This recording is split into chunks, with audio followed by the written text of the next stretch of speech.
Bapak-bapak dan ibu-ibu jamaah pengajian memperingati Maulid Nabi. Apa kabar Bapak Ibu, sehat? Alhamdulillahirabbil alamin.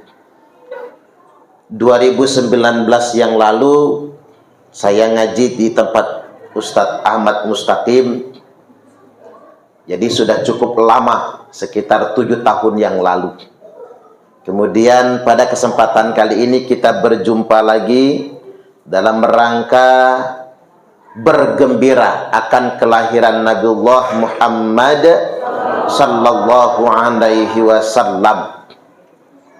Mengapa kita semua bergembira? Karena ada riwayat dari Abbas bin Abdul Muthalib, yakni paman Nabi, omnya ini Pak. Abbas berkata, lamma mata Abu Lahab ra'aituhu fi manami ba'da haulin fi syarri hal. Ceritanya setelah matinya Abu Lahab, sekira setahun kemudian Abbas mimpi ketemu Abu Lahab di dalam tidur, dalam keadaan disiksa di kuburnya, fi syarri hal, keadaannya buruk sekali. Kata Abu Lahab, aku disiksa sejak aku mati dan dikuburkan, illa annal adzaba yukhaffafu anni kulla yaumis nain. Hanya saja aku masih beruntung, kata Abu Lahab, diringankan siksa kubur saya tiap hari Senin. Apa bentuk keringanannya? Diberi kompensasi, yakni dikirim air minum mulai malam Senin sampai Senin sore. Ya barangkali air minumnya Tripanca ya Pak ya. Karena setahu saya Tripanca ini paling banyak dibuat pengajian sekarang ini. Jadi tanya Abbas, apa sebabnya ada semacam dispensasi keringanan tiap hari Senin? Kata Abu Lahab, ini gara-gara Maulid. Waktu keponakan kita lahir, Suwaibah budak sahayaku ngasih kabar lahir Muhammad. Saking gembiranya aku dengan maulidnya Muhammad, dengan kelahiran Muhammad, aku sedekah memerdekakan budak. Suwaibah saat itu juga dimerdekakan. Adapun memerdekakan budak adalah sedekah yang nilainya paling tinggi. Gara-gara sedekah maulid, gara-gara senang dengan maulid, gara-gara bergembira dengan maulid, maka Abu Lahab diringankan siksa kubur tiap hari Senin. Nah kita ini Bapak Ibu, Abu Lahab bukan, Abu Jahal bukan, paling banter Abu Gosok kita ini ya. Artinya kita ini umat Nabi Pak. Mudah-mudahan gara-gara maulid malam ini Allah tetapkan kita semua bebas dari siksa kubur, bebas dari siksa api neraka, kita semua masuk surga. Agar doa kita diijabah, amalkan terus sholawat. Saya ijazahkan malam ini buat Bapak Ibu, khusus buat emak-emak nih yang suka amalan ya Bu ya, 2 sholawat. Yang pertama sholawat Jibril. Tahu sholawat Jibril Bu? Sallallahu ala Muhammad. Itu kalau dilakukan ya Bu.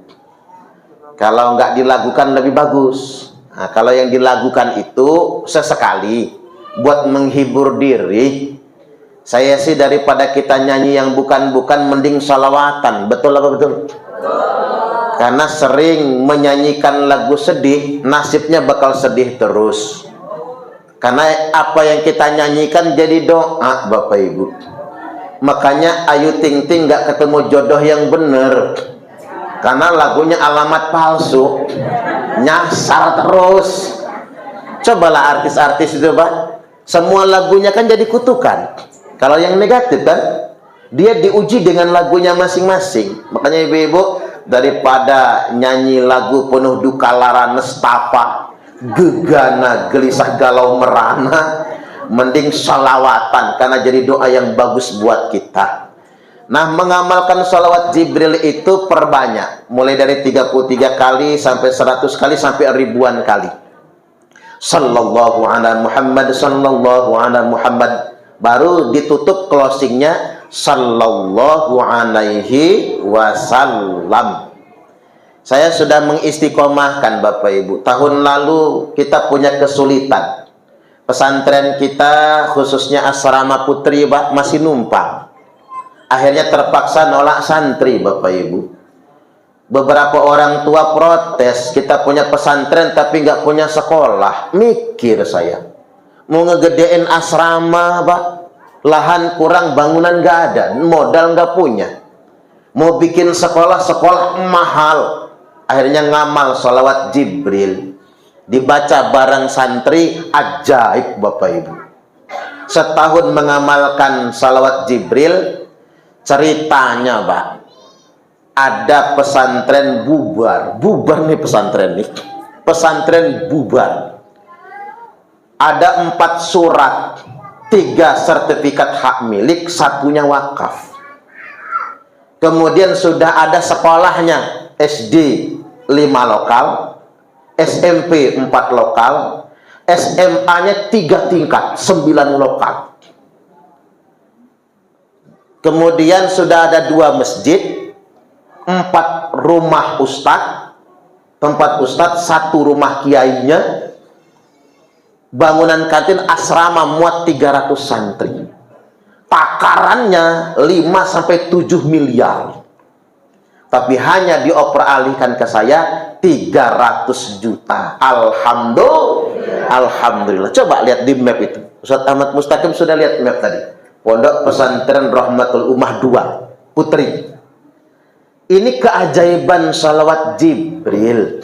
Maka amalkan apa hajat kita kalau kita mentok betul. Bahkan guru beliau, guru Ustaz Ahmad Mustaqim, Kiai Ahmad Nisamuddin, Pak, rumah nggak punya waktu itu, rumah nggak punya, viral dikasih gelar haji, belum naik haji, wong dia nggak pernah ngaku haji kok. Kita aja yang ngasih gelar kiai haji, Pak.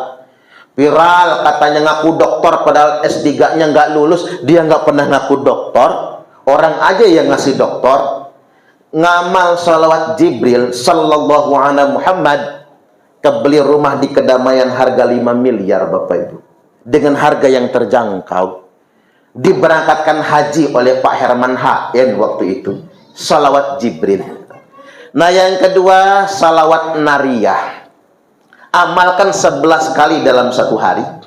Kalau saya ba'da subuh, Bu, habis ngimamin santri sholat, habis wiridan panjang, habis doa, santri masing-masing halakoh ngaji, saya langsung ngamal salawat Jibril dan salawat nariyah.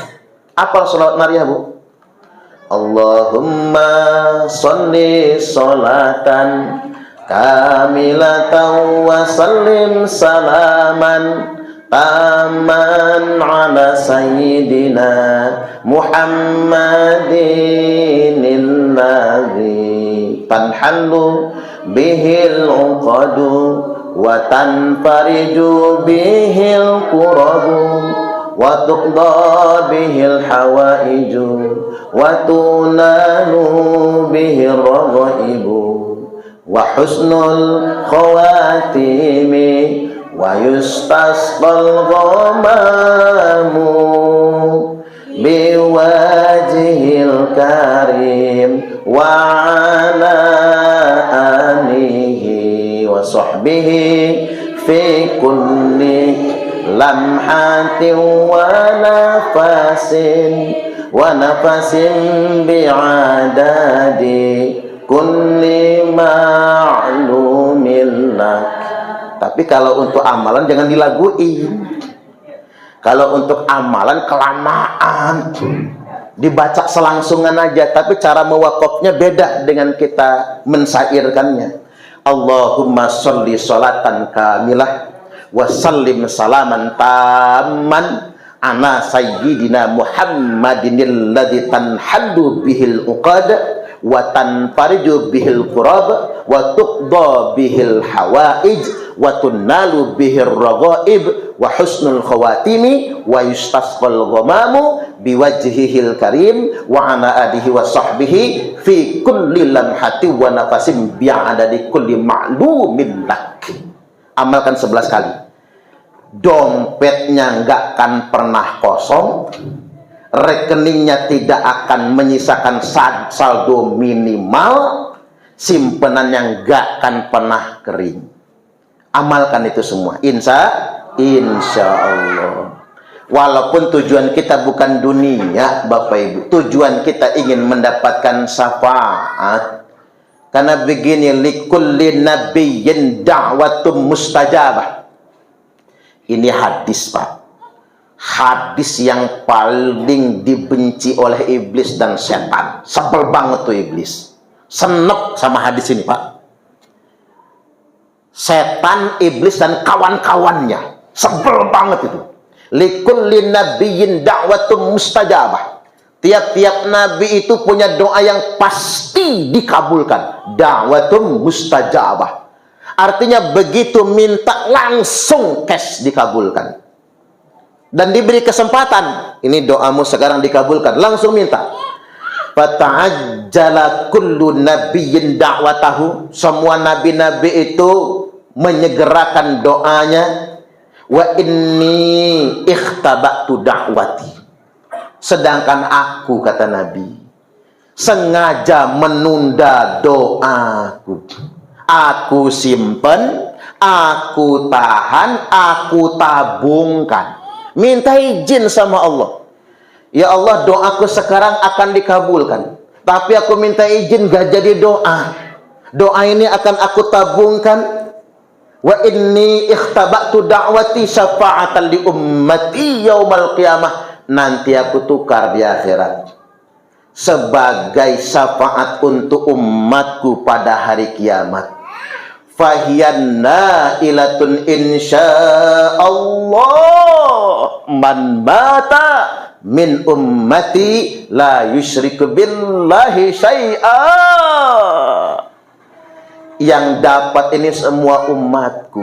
Mengapa aku beri syafaat, kata Nabi? Umatku yang kurang amal, umatku yang banyak dosanya, umatku yang mungkin ditimbangannya terlalu berat, timbangan keburukannya, yang mungkin mereka berat untuk masuk ke dalam surga, merekalah yang akan mendapatkan syafaat. Dan fahiyana ilatun, ini luar biasa kalimatnya, Pak, tanpa terkecuali. Pencapaian ini akan diberikan sebagai hadiah untuk semua umat Nabi. Catatannya cuma satu. Man mata min ummati la yusyriku billahi syai'a. Yang penting pas matinya enggak dalam keadaan menyekutukan Allah. Pas matinya nih, maksudnya begini Bapak Ibu, pas ngek mati gitu. Pas ngek mati itu enggak dalam keadaan menyekutukan Allah. Ya kalau masa lalunya barangkali, umpama jangan-jangan nih Pak, ada bapak-bapak dulu barangkali pernah berdukun, atau pernah sempit betul penghidupan, akhirnya pesugihan ke Gunung Kawi misalnya, bertapak ke Gunung Raja Basa, cari wangsit biar kaya raya, atau cari loka misalnya, nepak di kuburan misalnya kan, atau yang lain-lainnya, atau emak-emak nih, jangan-jangan ada yang pernah kena pelet ya Bu. Ya jangan-jangan ibu-ibu tuh ada loh yang dipelet suaminya, berhubung jodoh langgeng kan, padahal pangkalnya dipelet. Ibu-ibu awalnya senep bener ngeliat orang itu, besok-besoknya kok jatuh cinta kesengsem, kena pelet tuh. Tapi karena jodoh ya langgeng Mbak. Ada yang kayak gitu modelnya. Nah ini kan masa lalu. Yang direken di sini adalah bukan dosanya di masa lalu, bukan mungkin pernah berbuat syirik di masa lalu. Di sini yang dihitung adalah ketika matinya nyek mati itu dalam keadaan menyekutukan Allah. Makanya berdasarkan hadis ini, hadis saya ini, saya yakin betul umat Nabi akan masuk surga semua. Kita ini masuk surga semua Pak. Makanya hadis kayak gini nih senep banget. si Iblis sama si setan, termasuk kawannya setan, Pak. Siapa itu yang Islamnya radikal kata Pak Lurah tadi itu? Ya kan orang-orang yang radikal itu kan semua jadi musuh, kafir, bid'ah, sesat, udah kayak paling nyunah dewe, paling iman dewe, Bapak Ibu, yang lain dikafirkan semua, seakan-akan surga udah kaplingan dia sendiri. Orang paling nak cenah, paling iman sendiri. Ini kan teman-temannya setan, Pak. Masa orang yang tahlilan diponis masuk neraka? Kan nggak masuk di akal. La ilaha illallah, la ilaha illallah. Orang yang ucap tahlil dikatakan bid'ah, dikatakan masuk neraka. Ini kan teman setan yang ngomong begitu itu. Nggak seneng dengan tradisi tahlilan. Jadi balik lagi, kabar gembira buat kita semua. Mudah-mudahan kita semua masuk surga. Allahumma amin. Malam ini kita memperingati Maulid. Yang perlu kita ketahui, bulan Rabiul Awal ini Maulid sekaligus ngehol. Kita ini Maulid Nabi sekaligus ngehol wafatnya Nabi. Karena beliau dilahirkan Senin di bulan Rabiul Awal, wafatnya juga Senin di bulan Rabiul Awal. Jadi kita ini Maulid sekaligus ngehol. Nabi itu, Bapak Ibu, ketika lahir, innahu sallallahu alaihi wasallam lam yulad minal farji. Beliau itu lahir tidak dari farji, enggak dari tempat keluarnya kencing. Nabi itu lahir dari tempat fauqal farji tahta surrah, di atas farji, di bawah udel. Yang ada garisnya itu orang zaman sekarang menyebutnya sesar. Makanya ada yang mengatakan Pak Nabi lahir di sesar. Lah emak-emak sekarang manja semua, melahirkan bayi nggak mau lagi normal, pengennya sesar. Ketika ditanya ngapa kayak gitu, nyontoh Nabi katanya, di sesar, Pak. Ya tentunya dengan cara dulu. Ada yang nanya, kok nggak dijahit? Ya ini bisa dijawab dengan teknologi, Pak. Sesar itu adalah solusi, Bapak Ibu, dari tingginya angka kematian bayi. Dulu waktu belum ada sesar, tinggi betul angka kematian bayi dan ibu melahirkan. Sejak ada teknologi medis, menurun angka kematian bayi dan ibu melahirkan, Bapak Ibu. Dulu sesar itu mesti dijahit. Ada yang dari atas ke bawah, ada yang menyamping. Nah sekarang teknologi sesar sudah makin modern. Cukup dilem, Pak. Nggak perlu dijahit lagi. Bahkan Cina punya teknologi satelit. Ketika Cina diembargo Amerika tentang satelitnya, nggak boleh pakai satelit bikinan Amerika dan Eropa. Cina pinter, Pak. Oke, kami nggak boleh pakai satelit kamu orang. Kami bikin dewe, terbangin dewe. Dengan teknologi satelit Cina sudah mampu melakukan operasi medis termasuk sesar dalam jarak 5.000 km lebih. Umpama nih dokternya di Tiongkok, pasiennya ibunya di Jagabaya, bisa, Pak, operasi medis. Geleng-geleng Amerika dan Eropa. Kok sepintar itu orang Cina? Ya kalau kita hitung-hitung, bangsa yang paling pintar nomor 1 itu kan Korea. Negaranya kecil tapi maju. Nomor 1 itu Korea. Nomor 2 Cina. Nomor 3 Jepang. Nomor 4 Bapak Ibu Iran. Nomor 4 Iran. Nomor 5 Australia. Makanya Iran tuh pintar, Pak. Walaupun diembargo 50 tahun lamanya, dia bisa tegak berdiri, bisa bikin rudal hipersonik. Indonesia nomor berapa? Nomor ke-131, mapas. Jauh bener, Pak. Lo mengapa Indonesia underdog? Enggak, bukan ranking itu mah. Kalau ranking mah paling tinggi 40 zaman dulu, Pak. Ranking 40 dari 40 siswa. Lah Indonesia ranking 131. Dari sekian ratus negara paling bawah kita itu. Artinya kita prihatin, Bapak Ibu. Cina punya teknologi medis operasi jarak jauh. Amerika Serikat punya teknologi militer pesawat siluman F-35. Iran bikin rudal hipersonik untuk melawan Amerika Serikat. Lah kita masih mengandalkan ajian.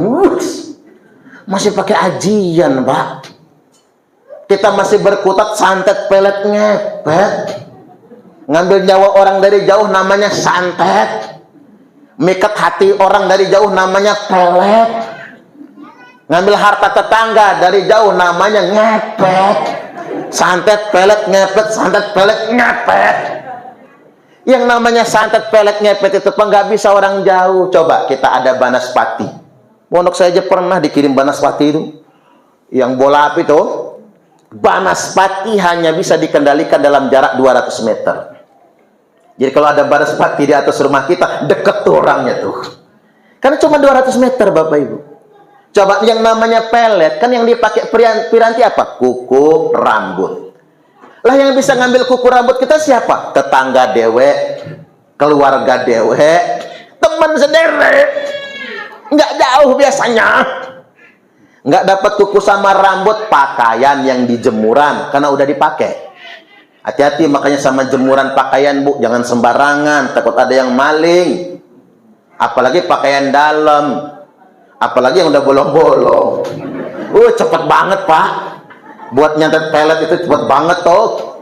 Nggak dapat pakaian, pakai foto. Hati-hati makanya. Foto profil di WA, di Facebook itu. Gimana caranya agar nggak dimaling orang. Walaupun katanya sih begini. Jin zaman sekarang bingung. Kalau melihat pakai foto tuh banyak nggak mempannya. Karena ngapa? Jinnya bingung kok foto sama aslinya beda ya. Aslinya glowing ya, fotonya glowing, aslinya burik taunya. Nggak mempan pakai foto itu. Kebanyakan filternya soalnya. Apa kata orang di Facebook Pak? Dari mana datangnya cinta? Dari Facebook turun ke WA. Dari mana datangnya kecewa? Pas ketemu mukanya beda. Nyakit banget ketipu oleh penampilan profilnya. Makanya yang melet pakai foto sekarang banyak nggak mempannya. Ya artinya begini, kalau nyantet itu bisa untuk orang jauh Pak. Yang kita santet itu Donald Trump sama Benjamin Netanyahu, betul nggak? Sebel banget saya itu Pak. Andai kata santet itu bisa untuk orang jauh, ayo kita cari dukun santet yang hebat-hebat itu. Dari Bali, Banyuwangi, Gunung Kawi, sampai ke Banten. Hayo, siapa yang paling sakti? Katanya yang paling tua kan Banten tuh. Yang paling tua tuh ilmunya Banten tuh. Hayo, siapa yang paling sakti? Kita patungan, minta bayaran berapa, dia kita sokongan buat nyantet Donald Trump sama Benjamin Netanyahu. Masalahnya nggak bisa kalau orang jauh itu Pak. Nggak bisa. Makanya kalau peradaban kita ingin maju, berhentilah dari peradaban seperti itu. Kita kembali kepada Allah, kita masuk ke peradaban ilmu pengetahuan. Jadi balik lagi, Nabi dilahirkan dari tempat di bawah udel, di atas farji. Dan kemudian min karamati anallah, saya ulangi, min karamati anallah, bagian dari karomahku, kemuliaanku di sisi Allah, kata Nabi, an wulidtu makhtunan walam yara ahadun sawati. Aku lahir dalam keadaan sudah tersunat. Dengan demikian, nggak ada yang pernah melihat auratku. Itu Nabi. Jadi nggak usah nanya waktu Nabi lahir yang nyunat mantrinya siapa ya. Pokoknya udah tersunat aja begitu. Ada 15 Nabi dan Rasul Pak, yang lahir dalam keadaan sudah tersunat. Jadi beliau ini Bapak Ibu, SK tugas kerasulan itu umur 40 tahun memang Pak. Tapi yang jelas beliau secara fisik, jasad dan ruh adalah Nabi itu sendiri. Jadi jangan dianggap begini, oh Muhammad itu masih dari bayi sampai 40 manusia biasa, udah 40 baru Rasul. Tidak. Yang namanya kenabian itu Bapak Ibu, bahkan kenabian beliau sebelum diciptakan langit dan bumi.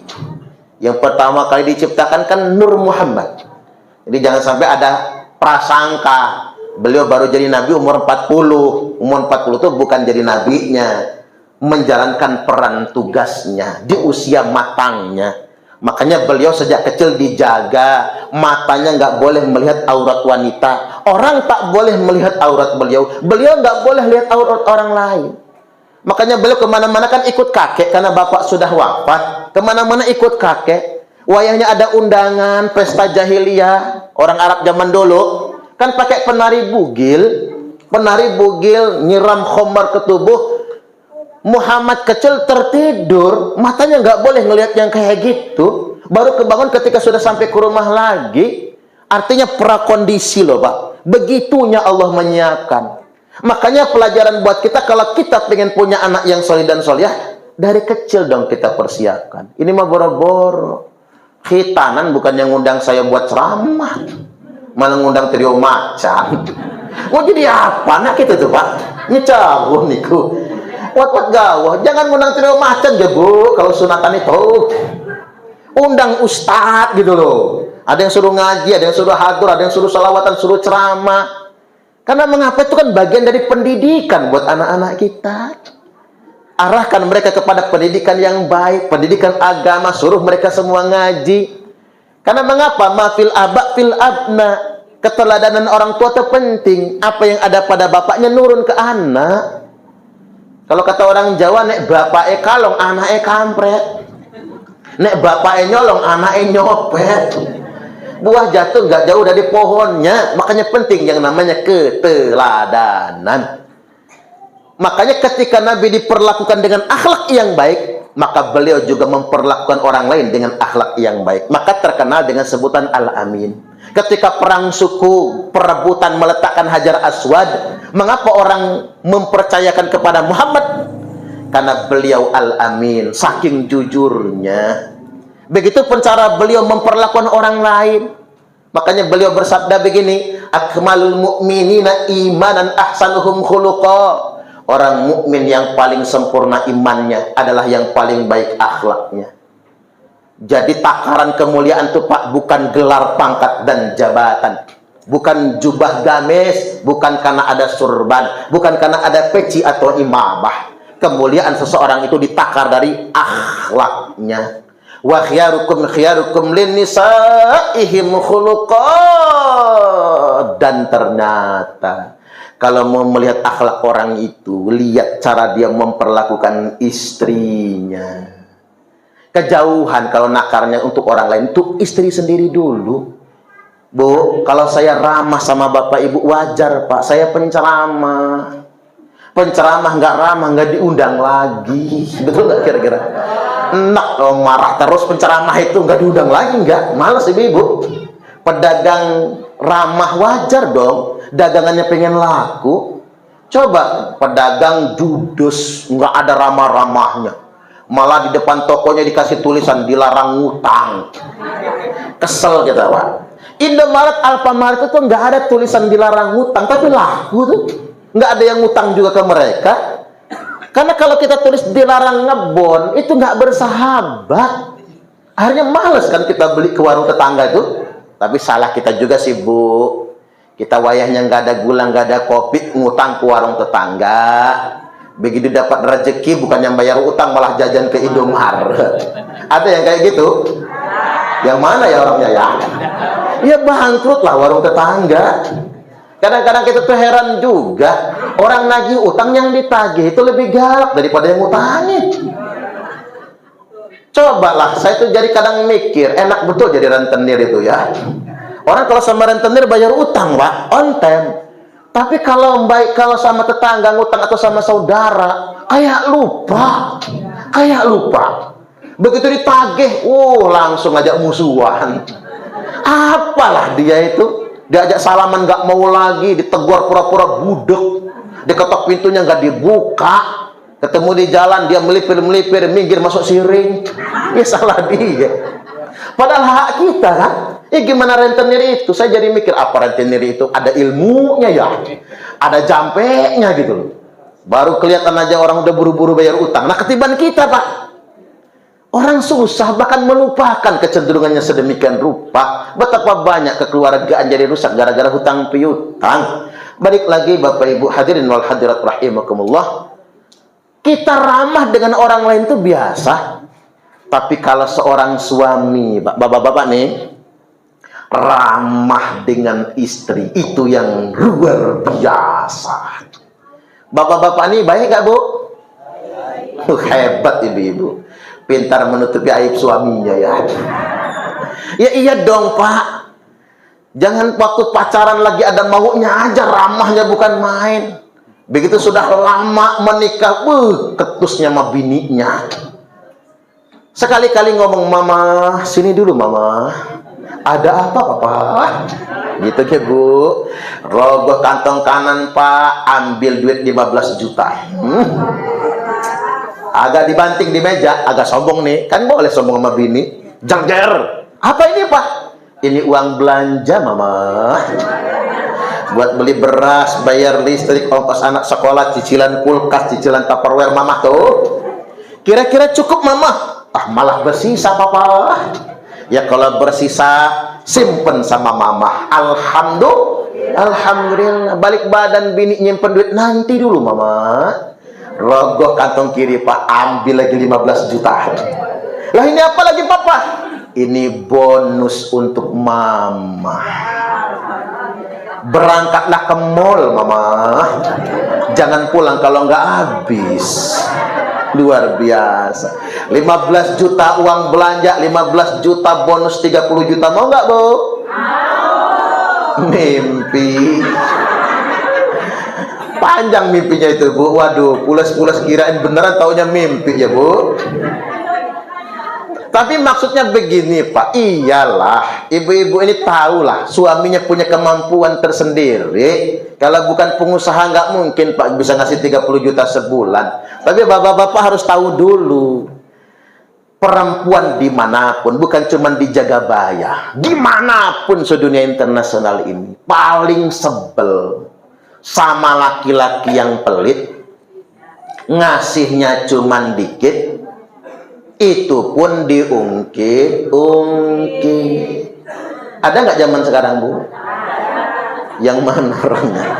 Kalau di sini ngungkit aja cukup, enggak tapi diungkit ya Bu. Nah itu makanya kalau kita ingin melihat orang berakhlak itu, lihat cara dia memperlakukan orang terdekat. Kalau istri, cara dia memperlakukan suaminya. Jangan cuma ramah sama suami tetangga gitu. Yang terpenting itu suami sendiri. Begitupun seorang laki-laki, bukan tentang keramahan atas orang lain, tapi bagaimana memperlakukan orang terdekat. Yang berikutnya, jangan lama-lama nih, kita langsung meloncat ke haul saja Pak. Habis Maulid di bulan Rabiul Awal ini juga haul. Ketika turun firman Allah Ta'ala, "Al-yawma akmaltu lakum dinakum wa atmamtu alaikum ni'mati wa raditu lakumul Islam dina." Ketika turun ayat ini Bapak Ibu, isyarah agama sudah sempurna. Kalau agama sudah sempurna, berarti tugas kenabian selesai. Kalau sudah selesai, beliau akan segera diwafatkan. Falamma jaa yaumul isnin min syahri Rabiul Awal, datanglah hari Senin di bulan Rabiul Awal. Nabi kita sudah mulai sakit Pak. Sakit Nabi itu sakit kepala. Ada nggak Bapak Ibu yang sakit kepala sekarang? Jangan-jangan nggak lama lagi mati tuh Pak. Nabi kan sakit kepala loh Pak, bukan kanker. Nabi itu sakit kepala, cuman berat sampai nggak bisa bangun lagi. Kata Nabi, Fatimah kasih tahu Abu Bakar biar dia yang imamin sholat subuh waktu itu di Masjid Nabawi.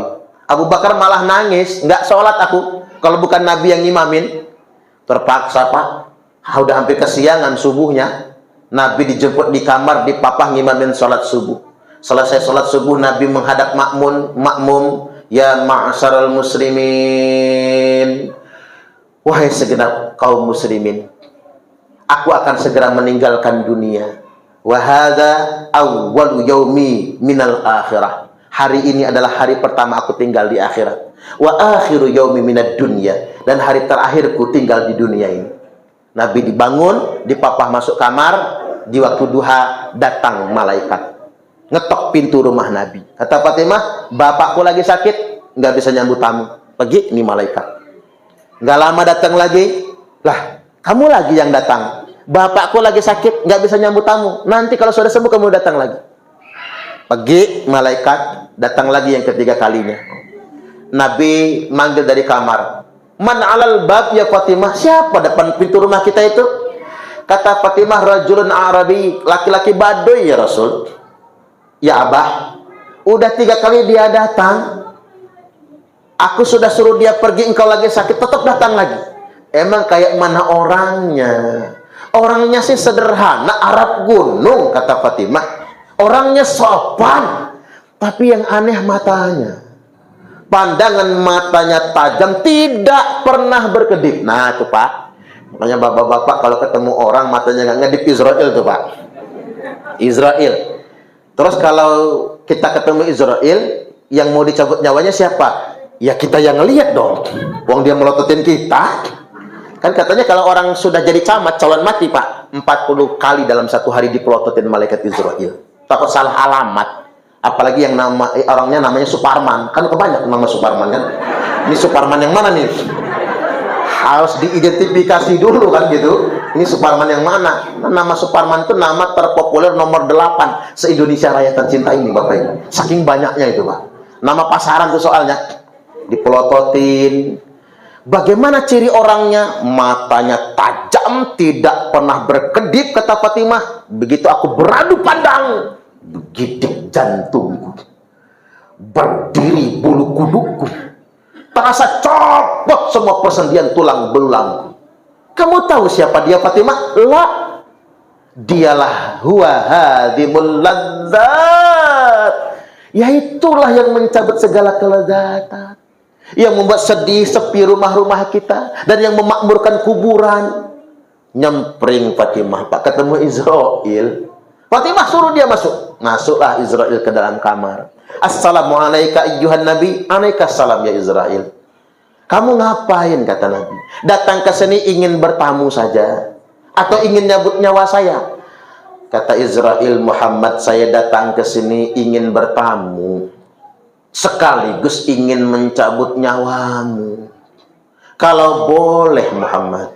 Kalau nggak boleh aku pulang lagi. Subhanallah.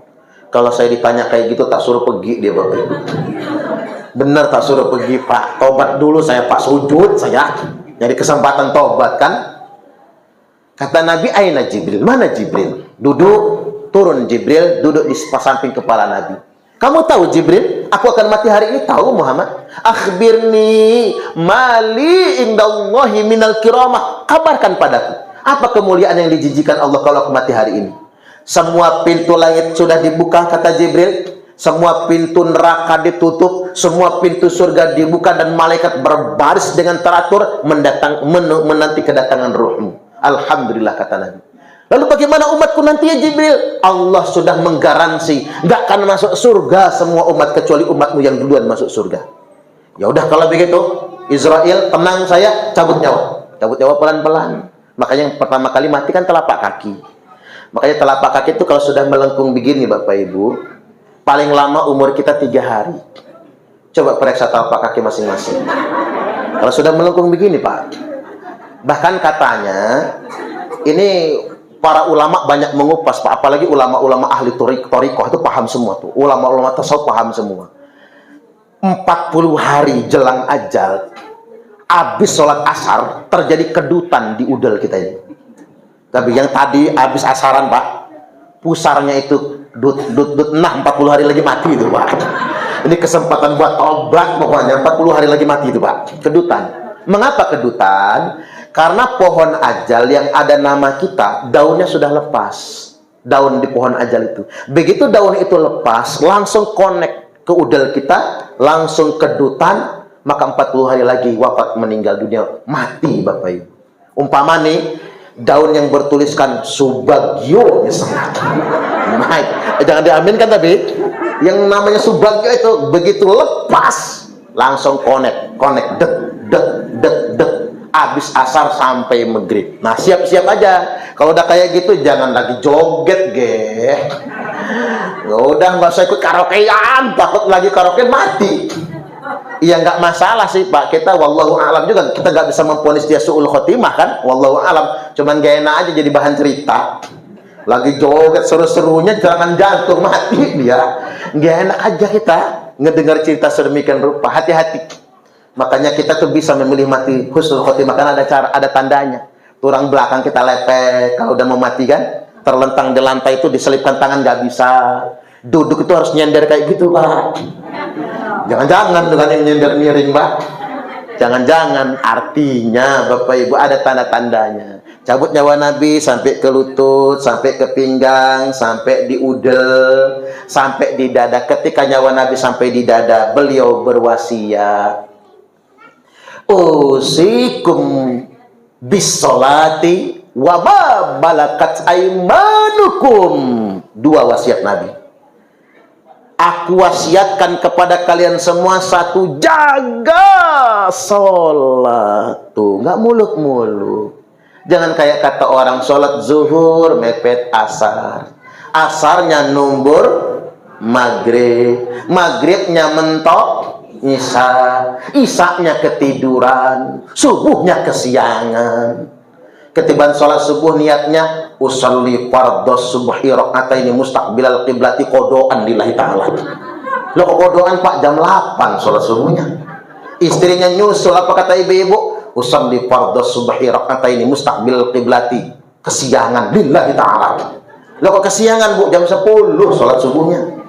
Nanti anaknya niru, usolli fardhos subhi wal zuhri wal asri wal maghribi wal isya'i kroyoan, oplosan lillahi ta'ala, hancur sholat.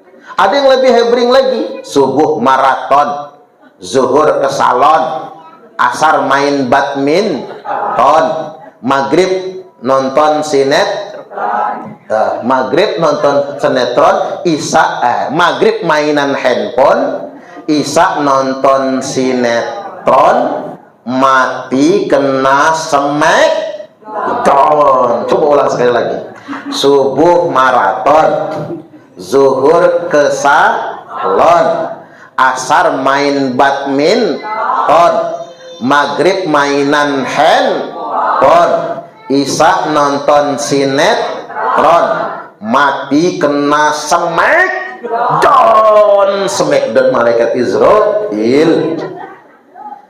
Jaga sholat. Nah, amanah yang kedua Pak, wa ma malakat aimanukum, dan apa-apa yang jadi tanggung jawabmu. Kalau dulu diterjemahkan itu budak sahaya, tapi yang lebih kontekstual hari ini adalah tanggung jawab, amanah. Kullukum ra'in. Kita ini semua pemimpin Pak, dan kita akan dimintai pertanggungjawaban. Makanya enak rumah tangga kalau suami amanah, Bapak Ibu, rumah tangganya tenang, akur dan damai. Betul nggak kira-kira? Makanya Pak, yang setia sama istri jangan setiap tikungan ada. Kemudian yang berikutnya Bapak Ibu, jadi ustadz kalau amanah damai, jadi kiai kalau amanah damai. Karena kadang-kadang ini kita punya amanah masing-masing, tapi nggak kita tunaikan dengan baik. Jadi pejabat, jadi penguasa pemerintah kalau amanah sejahtera rakyat. Betul nggak kira-kira? Ini amanah. Soalnya kita ini begini Pak, krisis orang amanah. Indonesia ini negara yang kaya raya, ada di bentangan garis khatulistiwa, negeri yang hijau ranau, toto tentrem kerto raharjo, murah sandang, murah pangan, bukan lautan, hanya kolam susu, jaring dan jala cukup menghidupimu. Tiada badai, tiada topan kau temui, ikan dan udang menghampiri dirimu. Orang bilang tanah kita tanah surga, tongkat kayu dan batu jadi tanaman. Tongkat kayu sama batu aja jadi tanaman dok. Saking sejahteranya Indonesia. Tapi apa kata Pak Presiden Prabowo? Indonesia kaya, tapi rakyatnya miskin. Kok bisa ya? Karena ngapa banyak yang korupsi? Betul nggak kira-kira? Negara kita negara kaya Pak, tapi nggak ada sumbangsih buat kesejahteraan. Karena ngapa? PNBP kita, penerimaan negara bukan pajak, nggak nyampe 20%. Pertamina rugi, PLN rugi, Garuda rugi. Kita punya BUMN yang banyak, bukannya untung malah rugi. Halo, ini dengerin sama pejabat-pejabat BUMN tuh. Lah dari sektor PNBP Pak, ini saya ngajarin informasi fiskal nih, nggak nyampe 20% dari sektor kekayaan alam ini yang katanya kita punya batu bara, minyak bumi, timah, emas Pak. nikel dan lain sebagainya itu nggak nyampe 20%. 80% lebihnya dari pajak. Yang paling tinggi penerimaan pajak kita satu dari TKI, 400 triliun lebih. Yang nomor 2 dari cukai tembakau, 300 triliun. Makanya bapak-bapak yang rokok itu pahlawan pembangunan, Pak. Oh, ini berhubung masjidnya pakai AC, asam ya Pak mulutnya ya. Makanya ceramah jangan lama-lama kan. Ini negeri kita tuh begitu Bapak Ibu. Mengapa nggak kaya? Karena habis dihura-hurakan, dikebuang kemana-mana. Saya ngasih cerita anekdot dikit nih. Proyek ngecat istana negara, ketinggian lah. Proyek ngecat kantor gubernur. Ditender kan? Karena wajib ditender. Tender. Ada 3 pemborong Pak yang ikut tender. Pemborong dari Cina, Amerika, dan asal Indonesia. Maju pemborong asal Cina, presentasi. Saya sanggup 2 miliar untuk ngecat kantor gubernur. Bagaimana hitungannya? 1 miliar untuk modal beli cat dan 1 miliar upah pekerja. Dari 1 miliar itulah kami akan cari keuntungan. Dikit jadilah nggak apa-apa. Kata si Cina nih. Maju pemborong yang kedua dari Amerika. Kata orang Amerika, kami sanggup 3 miliar. Yang 1 miliar modal beli cat, yang 1 miliar upah pekerja kami, dan yang 1 miliar keuntungan buat kami. Kami nggak mau untung kedikitan, kata Amerika. Logika kita sebetulnya yang bakal menang tender Cina nih. Karena lebih murah nawarnya 2 miliar. Dibandingin sama Amerika Pak, kurang efisien nantinya, kegedean untung mereka. Sebelum diputuskan, maju pemborong ketiga asal Indonesia, namanya Tukimin. Nah, kalau ada Pak Tukimin ya, Tukimin maju. Kata Tukimin, saya nender 5 miliar. Gede banget Pak. Bagaimana hitungannya? Dari 5 miliar ini kita bagi 3, kata Tukimin nih. Yakni yang 1 miliar keuntungan masuk kantong kami, yang 2 miliar kami setor buat Pak Gubernur. 2 miliar Pak, 3 miliar. Sisanya 2 miliar, saya dengar si Cina ini sanggup ngerjain 2 miliar. Yang 2 miliar ini tak kasih sama Cina. Nih, kamu yang ngerjain. Logikanya Bapak Ibu yang menang tender tetap Cina. Cuman begitu diumumkan, pemenang tender Tukimin. Mengapa Tukimin sanggup ngasih setoran 2 miliar? Ujung-ujungnya begitu Tukimin menang tender, bukan Tukimin yang ngerjainnya Pak, dipanggilnya lagi tuh Cina. Lo yang ngerjain kan? Lo sanggup 2 miliar, tak kasih 2 miliar. Itulah kondisi Indonesia sekarang Pak. Itulah kondisi kita. Uang habis begitu saja jadi bancakan. Idat tuhidal payudulan, pajak kita bayar, tapi pajak hanya untuk memperkaya pejabat. Halo, ini fakta loh Pak. Rakyat tuh bayar pajak buat siapa? Buat ngegaji pejabat, betul nggak kira-kira? Buat mereka. Makanya rakyat tuh boleh bersuara. Mohon maaf Pak pemerintah, kalau rakyat berpendapat bukan benci pemerintah. Kalau rakyat ngasih masukan bukan melawan. Makanya saya mengusulkan itu MBG itu, Mas Bahlil ganteng ya. Makan bergizi gratis itu judulnya aja udah salah Bapak Ibu. Makan bergizi. Dikatakan bergizi, coba dihitung masih bergizi masakan emaknya di rumah, betul nggak kira-kira? Malah masih bergizian sajenan di bawah pohon beringin itu. Kalau orang bulan suro itu Pak, dikatakan gratis tuh mah nggak gratis. Orang tua bayar 15.000 itu Pak. Itu nggak ada yang gratis Pak. Itu bukan kantong pejabat yang beli nasi, bukan. Itu uang rakyat. Jadi rakyat tuh beli 15.000 per porsi. Masalahnya yang datang kelengkeng 3 biji gitu loh, sama telur puyuh gitu. Boleh kita kritisi. Makanya usul kepada pemerintah, daripada buat bancakan, hura-hura uang rakyat habis begitu saja, ganti aja si MBG itu dengan sekolah gratis bebas biaya dari SD sampai sarjana. Setuju nggak kira-kira? Hapuskan sistem UKT Bapak Ibu. Negara-negara maju itu karena pendidikan gratis sampai S3. Nah kita sekarang ini Pak mau jadi dokter aja mengidap hepeng nggak bisa. Betul nggak kira-kira? Udah ada hepeng juga kalau nggak ada orang dalam tambah nggak bisa. Ini zaman sekarang ini Pak. Jadi orang miskin dilarang sekolah. Makanya banyak dokter-dokter nggak berkualitas. Karena apa? Karena hanya orang kaya yang bisa masuk kedokteran. Sepintar-pintar anak kita, kalau nggak ada duit nggak bisa. Karena semua serba mahal. Maka dari itu ini masukan buat pemerintah. Cuman begini memang, kama takunu yuwalla alaikum. Pemimpin itu cermin rakyat, Bapak Ibu. Bagaimana keadaan kalian, begitulah pemimpin yang akan menguasai kalian. Kalau rakyatnya baik, pemimpinnya baik. Kalau rakyatnya jujur, pemimpinnya jujur.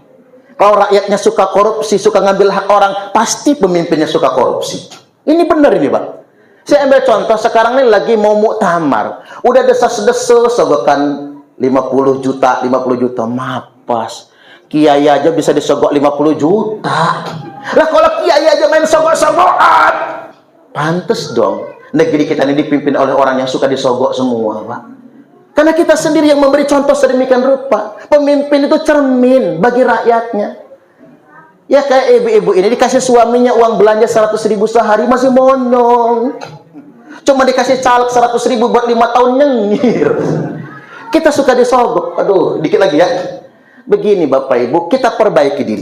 Kalau kita tidak memperbaiki diri, akan muncul apa yang dikatakan oleh Nabi. Sayati 'alan nasi sanawatun khadda'at. Akan datang tahun-tahun penuh kebohongan, tahun-tahun penuh manipulasi, tahun-tahun penuh kedustaan. Yusaddaqu fihal kadzib wa yukadzdzabu fihas shadiq. Di mana di tahun-tahun itu, di zaman itu, pendusta dibenarkan. Orang benar didustakan, orang jujur nggak kepake, Bapak Ibu. Yang pintar nyogok malah kepake. Wa yu'tamanu fihal khain, pengkhianat diberi amanah. Wa yukhawwanu fihal amin, orang-orang jujur malah dikhianati. Wa yantiku fihar ruwaibidah, akan tampil berbicara ar-ruwaibidah. Wa marruwaibidah tu ya Rasulullah, apa itu ruwaibidah ya Rasulullah? Ar-rajul tafihu fi amril ammah, orang dungu tapi menjadi pejabat publik. Bukan ahli kehutanan jadi menteri kehutanan, bukan ahli kesehatan jadi menteri kesehatan. Orang jadi pejabat bukan karena meritokrasi, bukan karena kemampuan, tapi orang jadi pejabat karena koneksi, relasi, oligarki. Idza wusidal amru ila ghairi ahlihi fantaziri sah. Apabila suatu urusan diserahkan bukan kepada ahlinya, tunggulah kehancurannya. Mudah-mudahan ini jadi nasihat. Dikit lagi, tarik nyawa Nabi sampailah di kerongkongan. Ittaqun nisa, jaga wanita, hati-hati dengan wanita. Perempuan masuk neraka gampang, Bu, tinggal ngelawan suami. Kalau pengen masuk surga, taat sama suami. Ibu-ibu kalau pengen betul masuk surga, taat. Kalau pengen masuk neraka gampang, Bu, ngelawanlah sama suami. Suami lagi tidur, sepak palanya. Gratis masuk nerakanya itu. Tarik lagi nyawa Nabi sampailah di batas paling akhir, hilang suara, Pak. Maka Imam Ali menempelkan kupingnya. Terdengar 2 kalimat.